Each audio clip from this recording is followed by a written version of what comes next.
શિક્ષણ વિભાગે ફરીવાર કરી જ્ઞાન સહાયકોની ભરતીની જાહેરાત। આપણે કહી દઈએ કે પૂરતી અરજીઓ ન આવતા 2 મહિનામાં બીજી વખત આ જાહેરાત કરવી પડી છે। 2 થી 12 ડિસેમ્બર સુધી ફરીવાર અરજીઓ મંગાવી લેવાઈ છે। શાળા સંચાલક મંડળે શિક્ષણ વિભાગ અને તંત્ર પર કર્યા હતા પ્રહારો। કરાર આધારિત ભરતી કરતા અરજીઓનો અભાવ હોવાનો આરોપ લગાવાઈ રહ્યો છે। ગ્રાન્ટેડ શાળાઓને કાયમી શિક્ષકોને જ્ઞાન સહાયકો આપવાની માંગ થઈ રહી છે।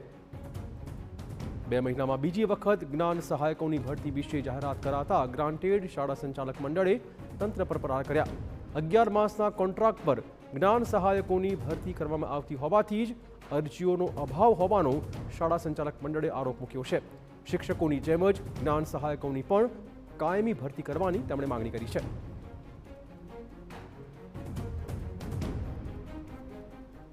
અને આ જ્ઞાન સહાયક અમને ગયા 6 મહિના તો મળ્યા નથી, પણ આવતા 6 મહિના મળશે કે કેમ એક સવાલ છે। એટલે કાયમી જગ્યાઓ ભરી આપો અને અમને અમારી ગ્રાન્ટેડ સ્કૂલમાં જે ગરીબ, એમાં આર્થિક અને સામાજિક રીતે ગરીબ બાળકો છે, એમને અન્યાય થઈ રહ્યો છે, એમને અન્યાય થતો બંધ કરો।